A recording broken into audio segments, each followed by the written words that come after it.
So the truth on why this market is doing what it's doing, and it has been doing for a long time, I'm going to explain to you in this video why hype, greed of individuals will get you wrecked, and the full truth about this entire market, because I think it's important to note. There's a checklist at the end of this video that will help you majorly in terms of identifying certain things and you to understand who's good, who's bad, and why the markets move in such a way as they do. So remember this, right? I used to always go on here and put in altcoins. It's a generic search term. Now, I'm not digging anyone out before anyone cries, but it's a generic term that is searched quite a lot. It's actually going down that search record, I've noticed, but I've actually changed the filters on here to the last, the last week essentially, right? Or if I want to put it on course of today, we can. And what I'm finding is there's a lot less coins like this, as an example here, where there's a lot less coins, you've probably noticed already as me scrolling down, apart from that one. A lot less coins like that, i.e. 10 coins to buy, coins that are going to give you 100x, 10x, whatever. All these, I think, bad actors are starting to leave the market a little bit, right? So we need to be somewhat observant of that. I think people are getting found out, and we're going to explain in a bit. Now, let's go back into 2018, 2017 sort of times. This is a post that's on Reddit, and I'm going to tell you now, I think we're seeing the exact same thing. You may not like it, you may not like my content, you may not like me, but the proof of in the pudding is people will always act the same if they're the same people. There's a lot of scammers in this space dressed up in this kind of charade of the market, and this is a problem. We have good influencers, we have bad influencers, and we have general influencers that were in the music industry, in the car industry, as an entertainment industry, now in crypto. It's mad, but when you talk about the whales who control the few in the market, essentially, let's just say that, these were screenshots. And if you just put in literally crypto influencers caught planning on Reddit, you will find a lot of information. And this is madness, right? In terms of all this stuff. And it's quite a relatively big post, and you can see that it's still getting a bit of traction in terms of the votes and stuff, even today. So we've got to look at that, right? The fear and greed is huge, but ultimately it's also the main platform of the market and why it moves. If you've got a lot of whales promoting and pushing a coin and then they sell it on you, it's going to harm the coin. Therefore, it's going to leave us to that rumbling effect of a bear market, which is where we are today. So, fear and greed. It's been pretty bad, hasn't it? Let's be fair here. For the first time in a long time, we've actually hit 10 for a long time.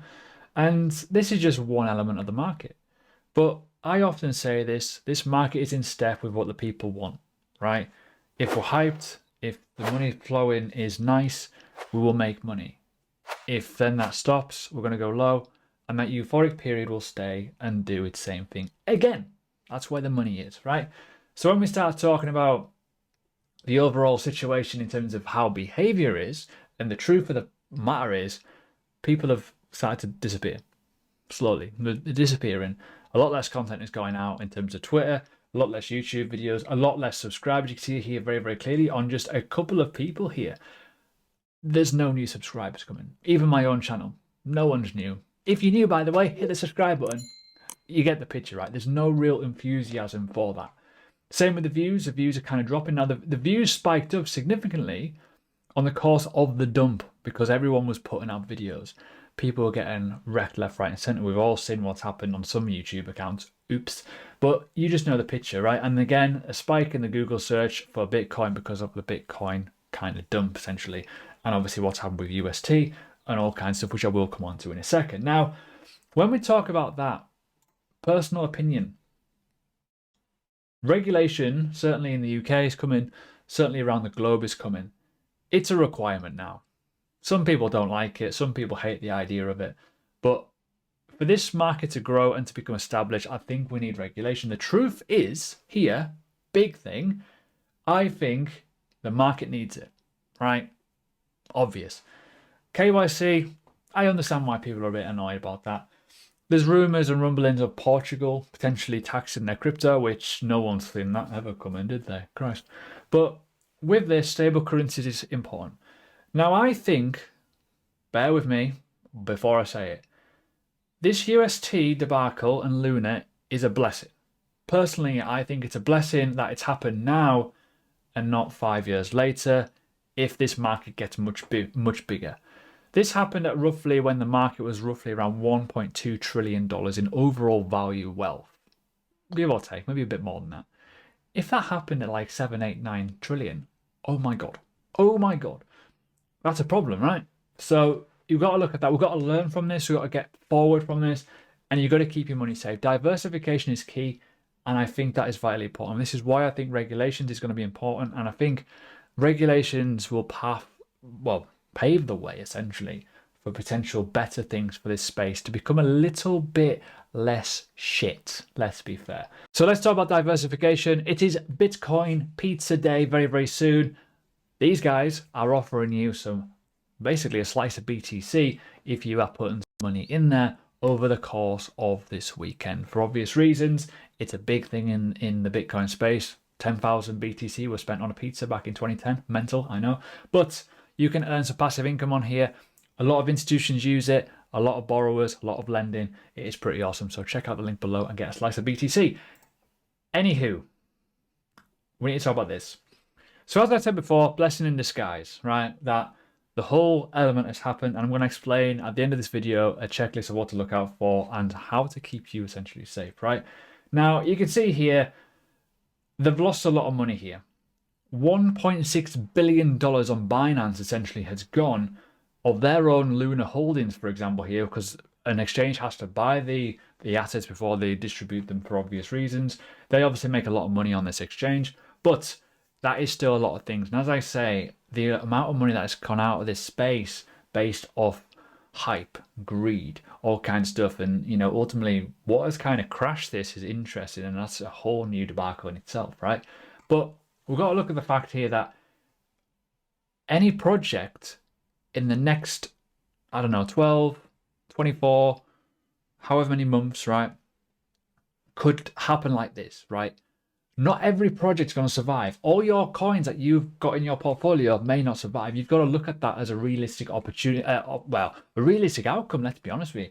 The bear market will give you opportunity, right? It will give you opportunity. But also, realistically, a lot of the coins that you see on YouTube, a lot of coins that you see promoted on YouTube or pushed around all over the place may actually die. Because the truth is, we're going to get to that checklist because a lot of people are getting promoted on, and that is the downside to this space, as you know. So this is the entire market, right? You can see that it's very, very simple. We've hit a level of a potential bottom for now. I personally think we're going to go lower. Now, I know people don't like to hear that, but I've just got a feeling that the hype has gone. People are worried. People are going to pull out positions, especially whales, and I think they've already pulled out. And then now it's all about, the influencers killing each other essentially with their crappy calls and their gem hunting sort of skills, right? A lot of them will be looking to make money because they've not made money throughout this period. Honestly, the amount of people who get really, really salty as bulls versus the bears is hilarious, right? Why? Because they've not taken enough profit. If you are that triggered on an opinion that, for example, if I do say bearish content, and you, as another influencer or a content creator, you are triggered in my opinion that we are going down. And let's be fair, I've been talking about this for a long, long time now. You're just showing your own hand as weakness. You're showing that you have not done well enough to get money out the market. There was a whole period of like a year where you could have took profit and you would have made money if you'd been in early enough. I know there's people that haven't been here long enough, but this is how you can make money by basically buying as low as you possibly can. So let's look at this checklist. If you are finding people, whether they are established as an influencer or non-established as an influencer or an influencer in other places, if they're promoting coins, there's a big chance they're probably paid for. A very, very big chance. I've caught out influencers very, very recently. That Empire DAO thing that looks horrendous has been promoted all over the place. You've seen what I said about the said person. Yeah, a member of staff came in and basically proved it. Pushing new and unheard of coins is also another element to that as well. Whether they're paid for or not, I don't know. right? But if something randomly out of left field comes into your vision and the market looks as bad as it is, there's a high chance they could actually die versus actually do well. So if you're going to make that deal, make sure you understand that potentially that coin could go to zero. You got to look at that. Constantly bullish. People who are constantly bullish and utilizing, say, one little indicator on their chart to kind of give you a bullish narrative. A very, very bearish narrative could be on one time frame and a bullish narrative could be on another. They'll show the bullish side of it just to get you completely and utterly destroyed. New. How long have they been around? Have they been around long enough? The truth of the matter is, most people who have never experienced a cycle like this haven't been around. And they don't know how to play it because they've never done it before. That's a big thing. In financial worlds, you've got to be observant. And if you cannot do a transition from a bull market to a bear market or bear market to a bull market, whatever it may be, and I tweeted this as well, the people that are telling you we're not in a bear market will be the people that will be telling you we won't be in a bull market because they won't know what's up or down. They really won't. The same types of videos and tweets, you've all seen them. The same sort of copy and paste generic tweets, the same sort of video style where they've got their mobile phone and they're like, yeah, look at this. Knobheads. But you got to look at that. There's also no interaction with followers. A lot of them do not manage their own social media accounts, especially big influencers. They do not give a shit. Like, you could get totally destroyed. You could be literally absolutely on your wits' ends and they won't even reply to you. They don't care. And then you've just got the no analysis, just words. People talking to a camera, telling you certain things without actually proving or showing you analysis or statements, data, whatever it may be. They're just going, bleh, right? So you gotta be careful, right? So, overview. You need to be careful in this market. This market flows in the way it wants to flow. In my honest opinion, this indicator at the bottom here is hugely important. This is the money flow of stable currencies. This is telling you if the market is got more stables in it versus not. I.e., if there's more stables, people are sitting, right? The market's not going to go up until something happens, right?